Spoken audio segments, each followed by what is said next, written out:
Hello everyone, I am Sonika. Last class में हमने swing thread का पढ़ा था और उसमें हमने अप टू दो सबस्ट्रेट स्विंग थ्रेड तक पढ़ लिया था। और उसमें भी वहाँ पर हमने सिंथेटिक फाइबर जैसे नायलॉन है वो पढ़ लिया था। अभी हम पढ़ेंगे या सबसे पहले अभी हम पढ़ेंगे अकॉर्डिंग टू द कंस्ट्रक्शन। ठीक है, स्विंग थ्रेड की क्लासिफिकेशन हम पढ़ रहे थे, उसमें अब हम अकॉर्डिंग टू द कंस्ट्रक्शन पढ़ेंगे।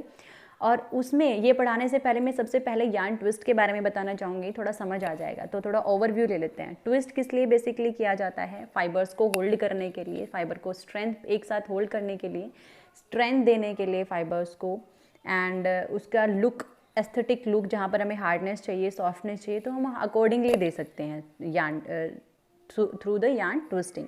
बेसिकली दो टाइप की होती है, jet twist and S twist.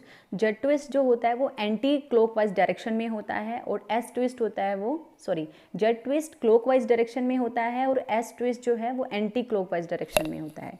और इसमें जो ट्विस्टिंग होती है ना, जैसे हम ट्विस्ट करते हैं फाइबर्स को, ऐसे ऐसे कंस्ट्रक्शन होती है, और ऐसे जब हम ट्विस्ट करते हैं तो जो ये शेप है, ये किसकी शेप आ रही है? यानी कि जब हमने जेड बनाया, जेड की नहीं है तो ये एस की है, तो ये बीच वाला पोर्शन मैच करेगा जिस भी शेप से, एस या जेड से, तो वो हम पता लगा लेते हैं। तो ये एस ट्विस्ट है। जेड ट्विस्ट कैसे होगा? ऐसे ऐसे जेड ट्विस्ट होता है अपना, ठीक है, जो इससे यहाँ से मैच करता होता है, ये वाला पोर्शन यहाँ पे फिट हो रहा है। मोस्टली जो है वो हम जेड ट्विस्ट यूज़ करते हैं, और एस ट्विस्ट है वो रोटर स्पिनिंग में यूज़ होता है। ठीक है, जो रोटर स्पन यार्न हम बनाते हैं वहाँ पर यूज़ होता है।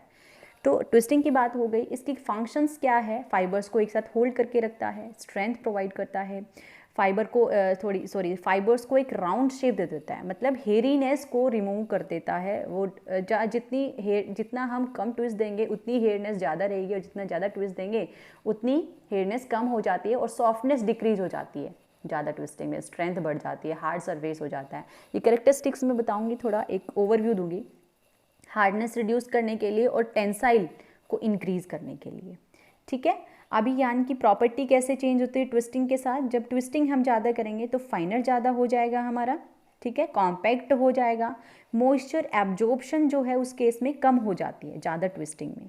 दूसरा, फील जो है वो हार्ड होगा, हार्ड सरफेस हो जाएगा, और एब्रेजन जो है वो कम हो जाता है, पीलिंग भी कम हो जाती है, क्योंकि हेरीनेस कम हो जाती है ज़्यादा ट्विस्ट देने से।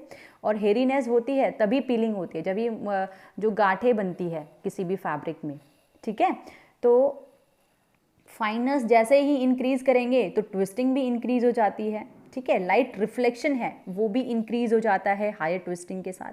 अब लोअर, जब कोर्सर फाइबर होगा उसे हम लोअर ट्विस्टिंग बोलते हैं, यानी कि सॉफ्टर फील देगा हमें, थिकनेस ज़्यादा रहती है, स्ट्रेंथ कम होती है, क्योंकि फाइबर होल्डिंग होती है वो कम होती है, लेस ट्विस्टर होता है।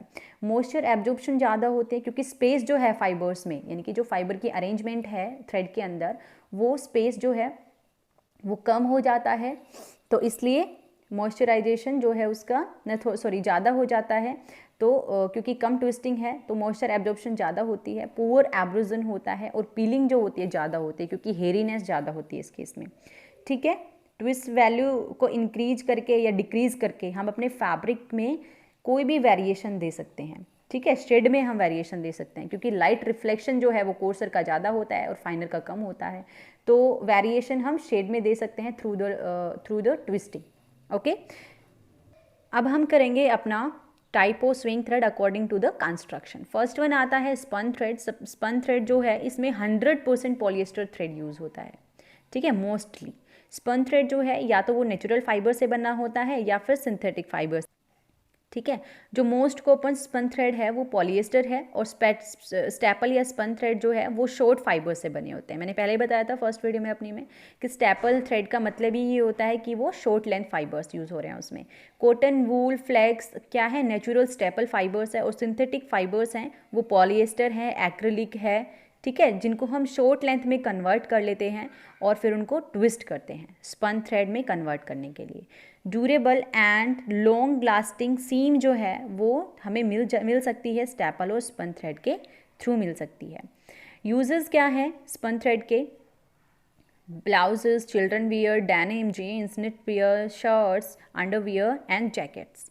ठीक है। Then come to the next one, core spun thread. Core spun thread जो इंडस्ट्रियल यूज़ के लिए बेसिकली बनाया जाता है। कोर्सपन का मतलब होता है जो कॉन्टिन्यूस फिलामेंट होता है वो सेंटर में होता है, वो स्टेपल फाइबर जो है वो उसके अराउंड हम मैश कर देते हैं, ठीक है। ये नोट्स में डाल दूंगी, ये मैंने खुद के बनाए हुए हैं यूट्यूब पर, तो इसकी फ़ोटो मैं डाल दूंगी।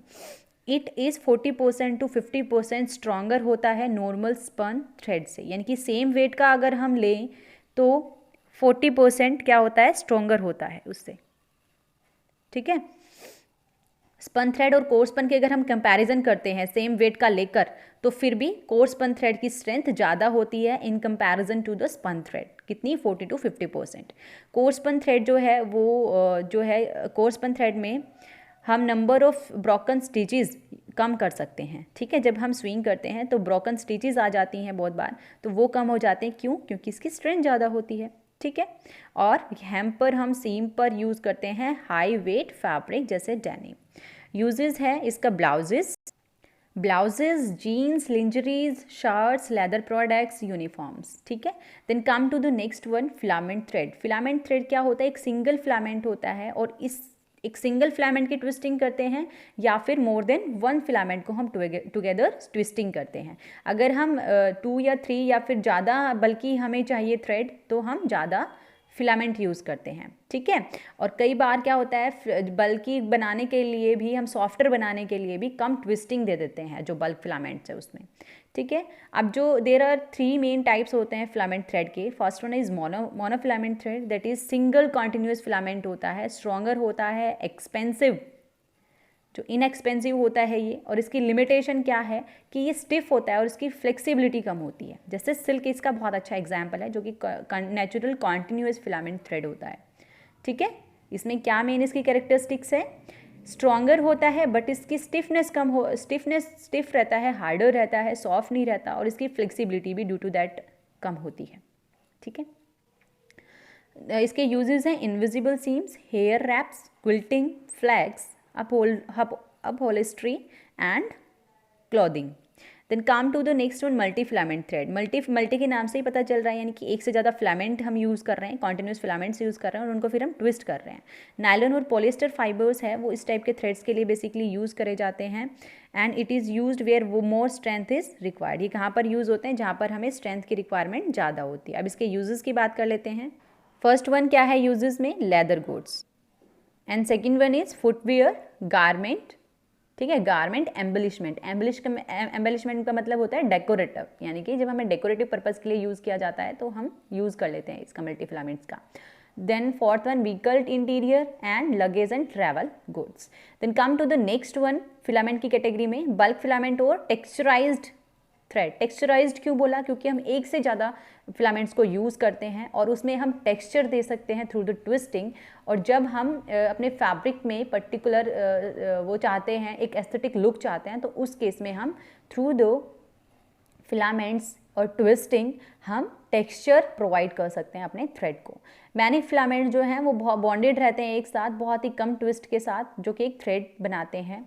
यूजुअली मोस्टली ज़्यादातर हम पॉलिएस्टर फिलामेंट का यूज़ करते हैं इसको बनाने के लिए। ये सॉफ्ट होता है, वॉल्यूमिनियस होता है एंड स्किन फ्रेंडली होता है, और कवर स्टिच सीम के लिए यूज़ होता है।